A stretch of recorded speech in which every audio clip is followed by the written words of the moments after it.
What's up, pretty girl? She got such a great smile.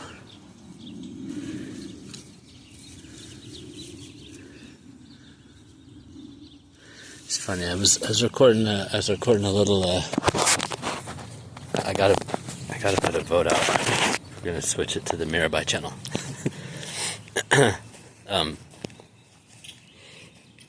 I was recording a little video yesterday, celebrating, just shouting out my subscriber count jumped really big yesterday, and like by 25%. I mean, it's just from 60 to 75, but you know, this is I've been posting a little bit over the past year, but really just consistently, like since this January, trying to be pretty consistent with it. And I got I have a lot of other stuff going on, but it's been like holding pretty steady at the mid 50s, and then went to 60 like last week, and then jumped to 75 yesterday or the day before, and might have something to do with this little cutie over here. But you know, if people want more nature videos and doggy videos and shit like that, I'm happy to post that. You know, I didn't start this channel to build a big ass channel or following or anything like that. It's more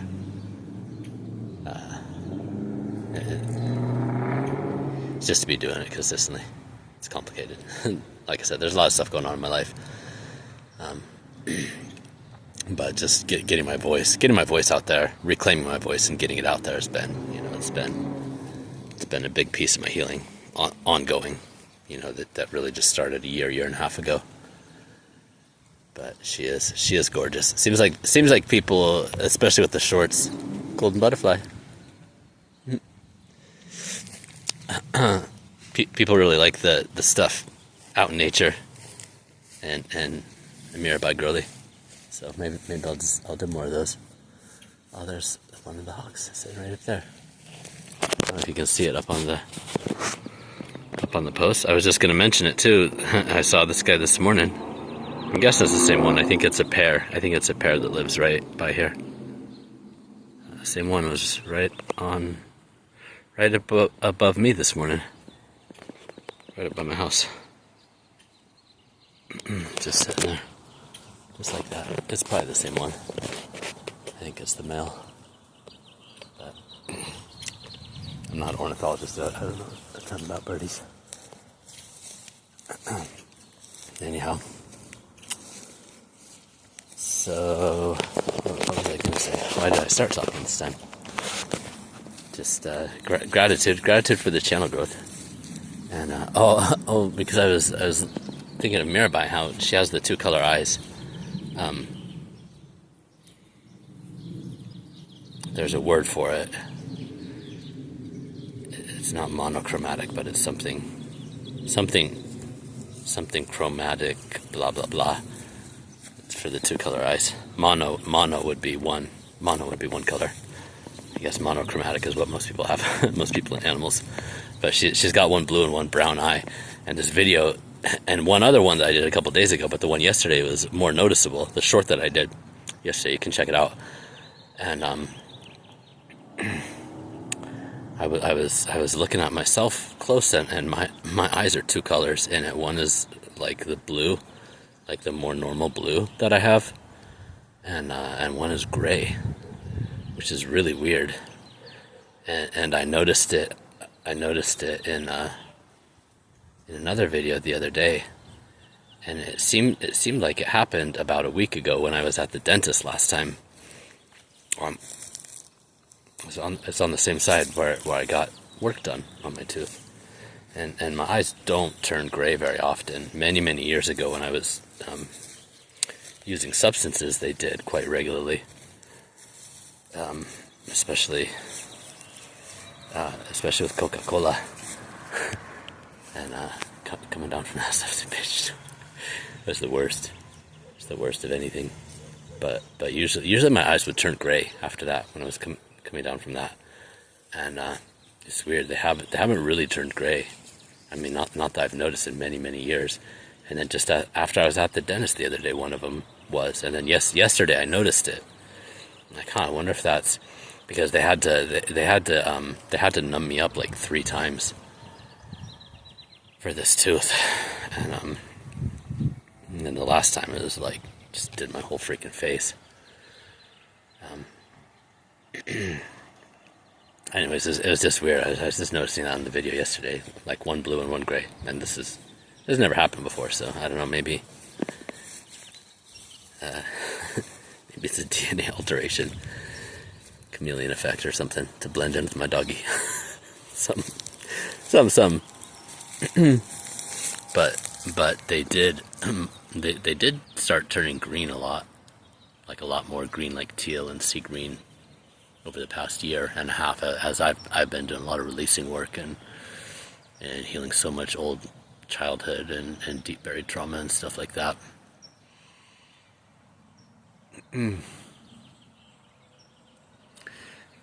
But anyways, yeah, a little aside, 10 little asides. I just wanted to post something about Aries season and just being outdoors and getting sun and stuff like that. Because we're 3 weeks into it now. It's going to be, I think it turns into Taurus in about a week or maybe a week and a half. But it's good, man. There's light codes in the sun, and so much healing energy. Our bodies really need it. Some of us need it a lot more than others. I have double Leo in the first house, so it's like Leo and Aries combined, and then my midheaven is in Aries. And then I have Neptune in Sagittarius in the 5th house, which is ruled by Leo, which is a fire sign. So it's like a fire grand trine. So the shifting of Neptune has been really big for me, back into a fire sign for the first time in my life. Neptune takes about 12 to 13 years in each sign.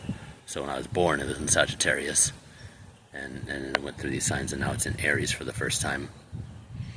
And there's a lot of major placements going on right now, astrologically, like big stuff that happens only once in 100, 200 years.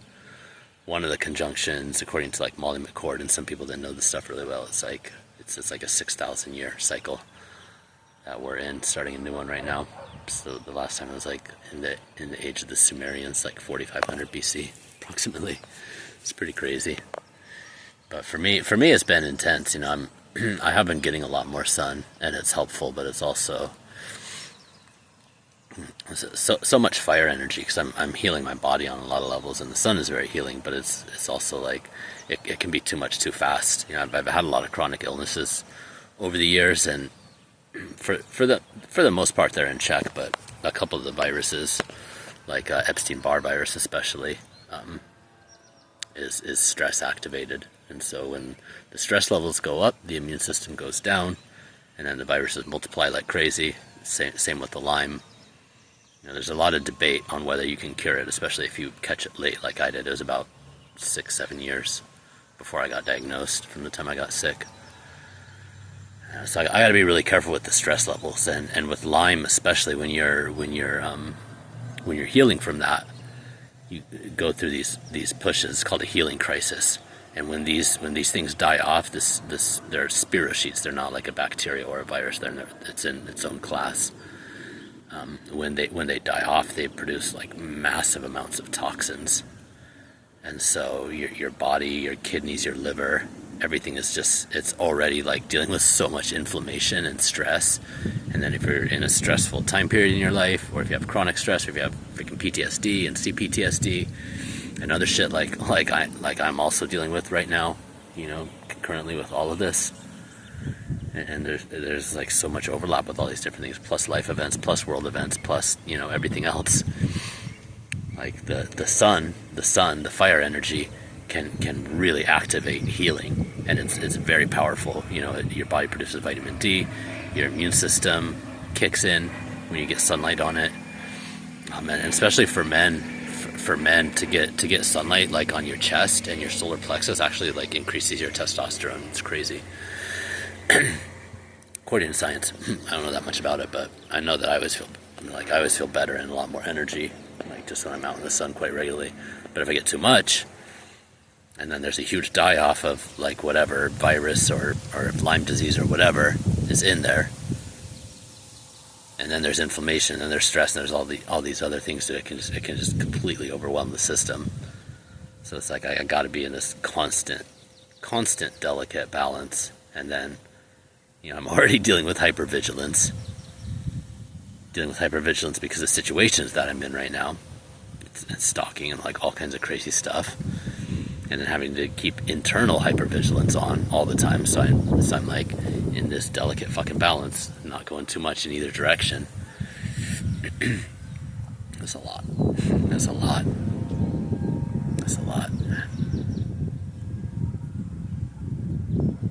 I'm definitely ready for a break. Trying to get a couple of situations in my life taken care of and get the ongoing regular daily stress levels like down significantly, so I can focus more on the healing and not having to worry about my safety and my safety of my child and our dog, our family pet, and stuff like that. That's just a huge piece of it, and it's outside of my power right now, outside of my control. Doing what I can with that, but there's a lot of layers. There's a lot of layers with the legal system, and it's just a lot. It's a lot to deal with. And I'm in school. I'm in graduate school, studying law right now. Not an easy program.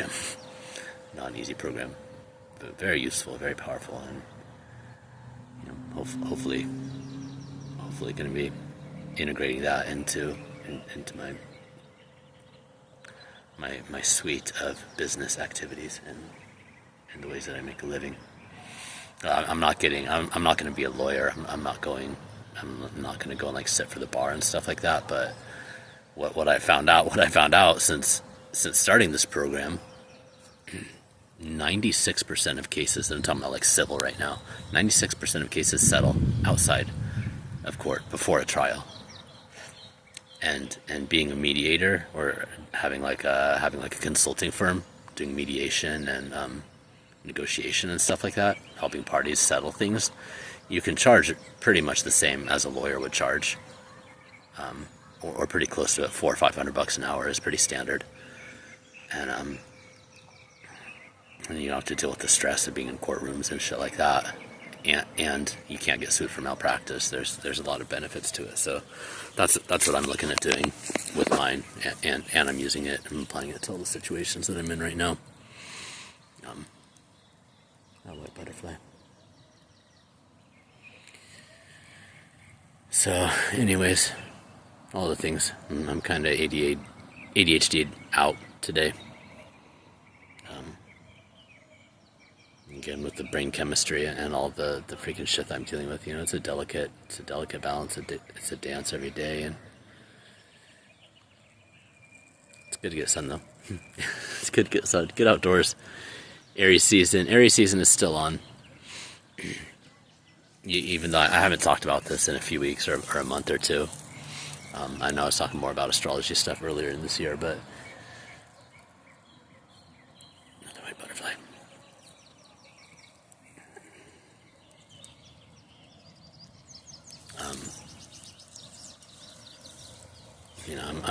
I'm still plugging into these themes, and like with Aries, I have so much of my chart is Aries and fire related signs, and so I'm realizing that even though I haven't focused on it too much, like externally, I did in the earlier part of this year, preparing for it, and just the way it lands in my chart and in the bigger picture of all these situations that I'm dealing with, it dovetails in. I mean, it makes perfect sense.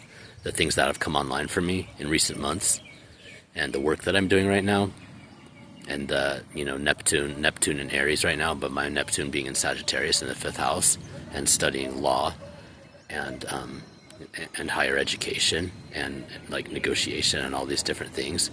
I have a lot of Libra in my chart too, so like justice and communication and interpersonal stuff, relationships, all of this stuff is like supremely important to my soul blueprint, which is to me that's what our charts are. It's like okay, what did we come in to do in this particular life, this particular incarnation? And it's part of our evolutionary journey, you know. I do believe that we choose the overall plan for our life, and I don't believe that that doesn't mean, like, if we went through a lot of shit in childhood, especially, it's not like we chose that, or that we're responsible for what those people did to us. But you know, there's a lot of layers. There's a lot of layers and a lot of levels. There's the soul level, human level, emotional, rational, societal level, higher God level stuff that, you know, it's not always in our awareness. But yeah, just keep plugging in, man. Keep breathing. Keep learning. I love learning. I love school. I've always loved school and education, and it's funny. I when I was younger, when I was first getting my associate's degree in like the late 90s and early 2000s, when I was also like starting to struggle a lot with substances, but I was also going to school, and I was thinking, like, I was studying English and literature, and I was like, I want to be a teacher, like a teacher and a writer or something like that. And then because of, you know, I had a couple of brushes with the law, and mostly, you know, minor stuff around my using and my drinking. I'm not like a career criminal, and I wasn't out like shooting people up and doing the crazy shit. Hurting people has always been completely appalling to me. But because of some of that, I kind of put that on a back burner. I'm like, well, I'm not going to be able to teach now because of this, that, and the other. And a lot of that was messages that I got from my family as well, and from society. But now that a lot of the stuff is coming back online, and I learned my chart 2 years ago, and it's such a huge piece of who I am and what I'm doing, and learning, like, oh, I can see why that was important to me, why it's important to me now and again, like, and it makes sense. And like, there's no reason that I can't be a teacher in various formats, like including like in a formal sense, like in a school or something like that. You know, the shit that I did was like decades ago, you know. And there's a lot of teachers that connect really powerfully with certain kids, especially if you're working at like an alternative high school or something like that, where there's like at-risk youth or things of that nature. Like, it'd be perfect, because I've been through that, dude. I know what it's like. I know how to help, and kids sense that, dude. Teenagers really sense that. They see right through bullshit, dude. Kids and teenagers, like, that's one of the most frustrating things, I think, for adults. I know it was when I was a kid, and you know, for those of us who are especially intuitive and like highly sensitive kids, we could see through the bullshit extra good. And for abusers, they don't like that. But it is what it is. Anyways, dude, this shit's coming back online, so I encourage you, especially if you got like Aries placement where your Mars is going to be really active right now. And oh, there's the dude. There he is. We caught him. Oh, I love that fucker.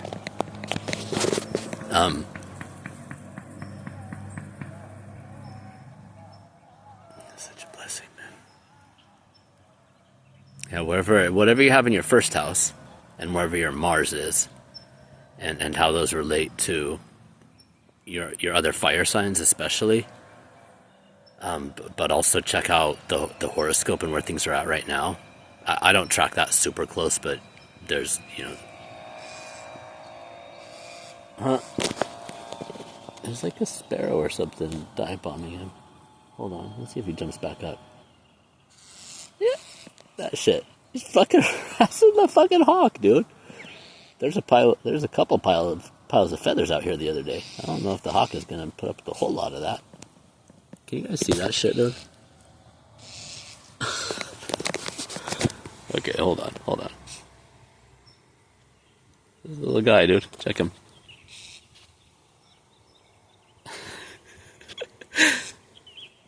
Do it again.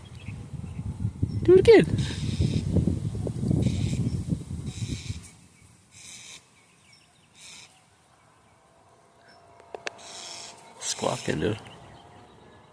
Hawk's just like, are you sure? Are you sure, man?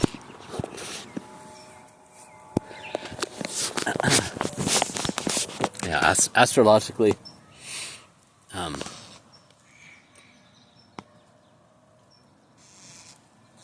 there's just so much good info in there, man. Once you learn your chart and the houses and the planets and what they all mean, holy fuck sticks, man. It's like this whole world opened up to me last year when I did. I knew my bigger placements, my moon and ascendant and sun. Although, because I have a lot of stuff that's very much on the cusp, I've had readings come out different ways over the years, especially with between Cancer and Leo, and my 12th house and my rising, and then my moon, which is some places will say it's in Libra, and then some will say it's in Scorpio. I lived my whole life thinking that it was in Scorpio, and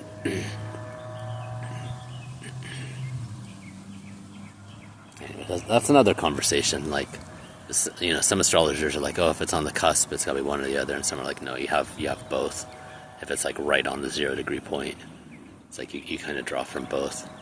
And for me, because I do have other stuff in Scorpio and Pluto as well, that are all clustered right around that same area between the 3rd and the 4th house in Libra and Scorpio. There's a lot of energy there. So either way, the moon, either way it works. but yeah, I encourage you, man, if you're only peripherally interested in astrology, it's a treasure trove. It really is. And then once you learn your chart and then you start to follow what's happening in the bigger scene, especially find somebody that's really skilled that you just like, that you vibe with, you know, the way that they share, however they present and bring it to the table, just follow your intuition. Follow whatever the vibe is. Look at your moon. Look at your moon sign. That's going to be a big key on your intuition and what house it's in and what sign it's in. Like that's how because we're all psychic on some level. Like, we're all intuitive and psychic on some level. But if you check out your moon, and then the water signs as well, Pisces and Scorpio placements, that's going to indicate for you individually, like the easiest way for you to tap in to your intuition is going to be if you follow your chart like that. Human design is really cool too. I know less about that, and gene keys, GENE. Monarch butterfly, hello.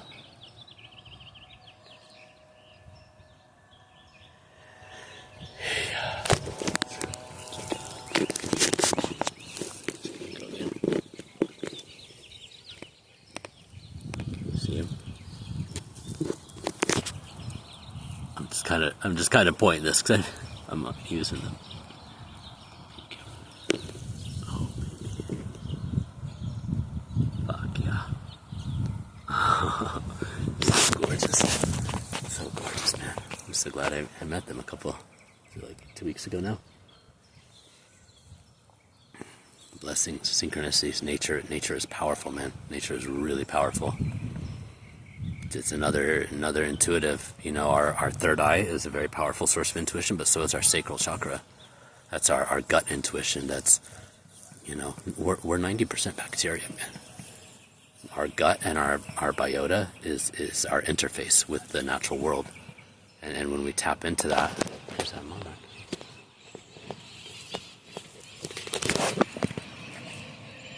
These have been popping up for me recently. A bit last year, and I don't know if that's actually a monarch. Maybe different.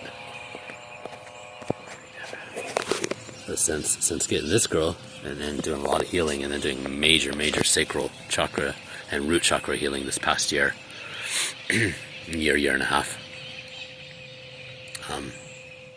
our physical intuition, our body intuition, our water intuition, our spiritual intuition is up here. And everything's connected, you know, the upward and downward, but our sacral chakra is really powerful also for our intuition. And the more time we spend in nature and with animals and, you know, breathing, regulating our nervous system is powerful too, because if our nervous system is jacked up, we're not going to get the messages. We can't. We're just like spinning in our head too much. And we're going to, you know, our reactions are going to be fear-based so much of the time. But there's, you know, there's different forms of intuition, and our sacral chakra and the bacteria that live inside of our body, which make up most of our body weight and change quite regularly. They change based on our thoughts, based on what we eat. If we're eating organic, if we're eating like a lot of like really healthy vegetables and like rainbow colored foods, it's the best way. It's the best way to thrive in these bodies, you know, as much as possible.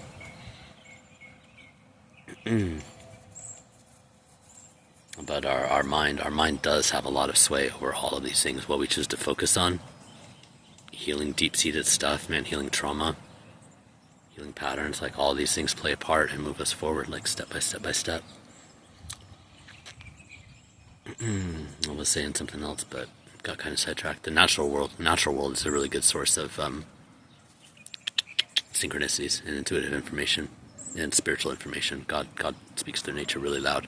And if you look back through history, man, look at authors and spiritual giants from throughout the ages. It's one of the things they always refer back to: the natural world, the natural world, the natural fucking world, man.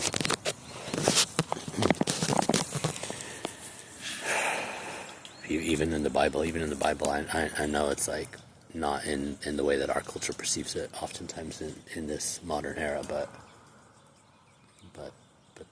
God loves the world. God created it and loves us being on it. And my belief is that we're supposed to be in paradise, dude. There's plenty for everybody. Society, our belief systems is primarily what's broken.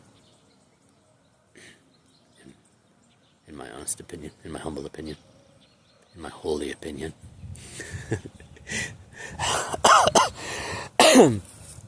We are sacred. We're sacred and we're holy.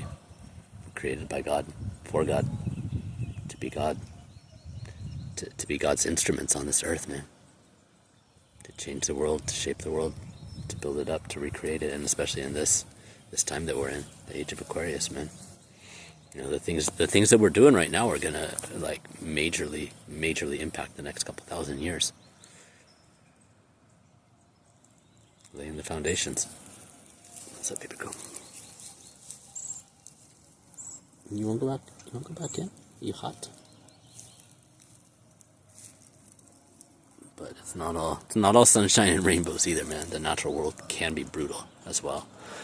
I don't think, you know, a lot of people have this. It's like in the 1800s, there was during the time of the guy that developed evolutionary theory. Blanking on his name right now. It's right on the tip of my brain.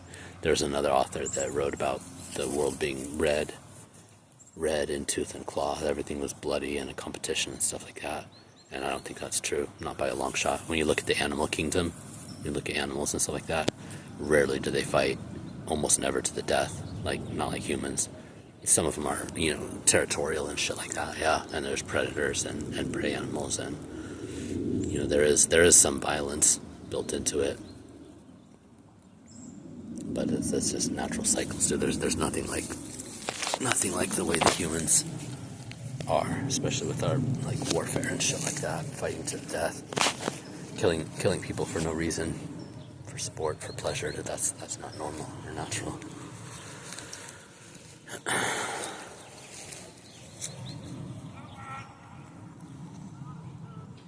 But there's a lot of beauty, man. A lot of beauty, a lot of good, a lot of healing in the natural world. Whatever appeals to you, man. Try to spend more time outdoors with healthy people. If you have like good relationships and shit like that, it can be very, very, very healing. I'll check you guys later. Got our little friends out.